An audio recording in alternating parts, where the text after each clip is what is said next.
Pernah nggak sih Anda merasa sudah sampai di titik paling rendah, kayak terperangkap dalam gelap dan rasanya udah nggak ada jalan keluar? Hari ini, kita bakal telusuri sebuah kisah yang justru membuktikan sebaliknya. Sebuah perjalanan tentang putus asa, taubat, dan pengampunan yang luar biasa. Inilah kisah Nabi Yunus. Coba deh, kita renungkan sebentar. Perasaan tertekan sampai rasanya pengen lari aja dari semuanya. Nah, perasaan inilah yang jadi inti dari kisah kita hari ini. Perasaan yang ternyata jadi jembatan antara pengalaman manusia ribuan tahun lalu dengan apa yang mungkin pernah kita rasakan juga. Oke, kita mulai dari awal ya. Perjalanan ini tuh dimulai dengan sebuah misi. Sebuah tugas yang berat banget yang diberikan kepada seorang nabi di sebuah kota yang ramai tapi sayangnya sudah jauh menyimpang. Kota itu namanya Nainawa. Jadi, latar ceritanya ini ada di Nainawa, sebuah kota besar di wilayah yang sekarang kita kenal sebagai Irak. Nah, disinilah Nabi Yunus dapat tugas penting, mengajak kaumnya untuk kembali ke jalan yang benar, menyembah Allah. Kelihatannya tugas yang mulia ya, tapi tantangannya luar biasa besar. Tapi, apa yang terjadi? Ya, disinilah dia seperti menghadapi tembok yang tebal banget. Walaupun sudah berusaha sekuat tenaga, kaumnya tetap keras kepala. Mereka menolak pesannya dan terus-terusan menyembah berhala. Coba bayangkan deh, betapa dalamnya rasa kecewa yang beliau rasakan saat itu. Dan di puncak rasa kecewanya itulah, Yunus mengambil sebuah langkah yang drastis. Dia pergi begitu saja, meninggalkan misinya. Nah, ini poin yang krusial banget. Dia bertindak karena emosi, tanpa menunggu izin atau perintah dari Allah. Sebuah keputusan yang sangat manusiawi, tapi ternyata akan mengubah segalanya. Tapi, lari dari masalah itu kan bukan berarti masalahnya selesai ya. Justru, pelarian ini adalah awal dari ujian yang sesungguhnya. Cerita kita sekarang pindah ke tengah lautan yang bergejolak, di mana takdir sudah menunggunya.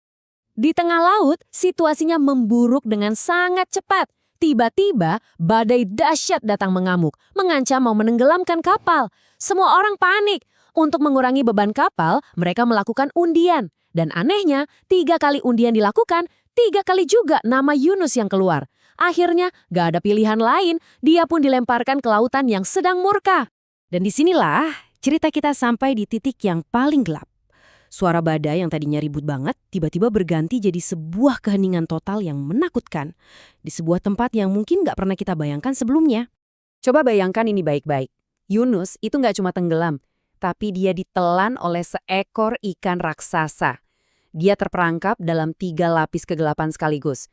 Gelapnya malam, gelapnya kedalaman lautan, dan gelapnya perut ikan. Sebuah kondisi terisolasi total yang jadi simbol keputusaan paling dalam. Tapi justru di titik paling rendah inilah sebuah cahaya harapan muncul. Di tengah kegelapan yang absolut itu, Yunus gak menyerah. Dia berpaling kepada Tuhannya dan memanjatkan doa yang sangat tulus. Dia gak meminta diselamatkan, tapi dia mengakui, tidak ada Tuhan selain Engkau. Maha suci Engkau, sesungguhnya aku termasuk orang-orang yang zolim. Ini adalah sebuah pengakuan, sebuah kesadaran penuh atas kesalahannya. Dan doa yang begitu tulus itu ternyata mampu menembus 3 lapis kegelapan. Doanya didengar. Nah, babak selanjutnya dari kisah ini adalah bukti nyata dari kekuatan taubat. Sebuah cerita tentang pengampunan, harapan, dan yang terpenting, kesempatan kedua. Inilah kekuatan dari sebuah taubat yang tulus. Karena ketulusan hatinya, Allah memerintahkan ikan raksasa itu untuk memuntahkan Yunus ke daratan. Dia pun selamat, terdampar di tepi pantai dalam kondisi yang sangat lemah, tapi dia hidup. Ujian terberatnya telah ia lewati. Tapi ceritanya belum selesai. Kejutan terbesar justru menantinya di darat. Waktu Yunus kembali ke Nainawa, dia melihat pemandangan yang gak disangka-sangka. Kaum yang dulu menolaknya habis-habisan, ternyata semuanya sudah bertaubat. Rupanya setelah kepergiannya, mereka melihat tanda-tanda azab akan datang. Dan rasa takut itulah yang akhirnya membuka hati mereka. Dan inilah yang bikin kisah ini jadi begitu unik dan istimewa. Dalam sejarah, kaumnya Nabi Yunus ini adalah satu-satunya kaum yang imannya diterima secara serentak, bahkan saat azab sudah di depan mata. Karena tobat massal mereka itulah, Allah membatalkan hukuman yang seharusnya menimpa, sebuah bukti yang luar biasa dari luasnya rahmat Allah. Jadi, setelah kita mengikuti perjalanan yang luar biasa ini, apa ya pelajaran yang bisa kita ambil buat kehidupan kita sehari-hari? Yuk kita coba rangkum beberapa hikmah utamanya.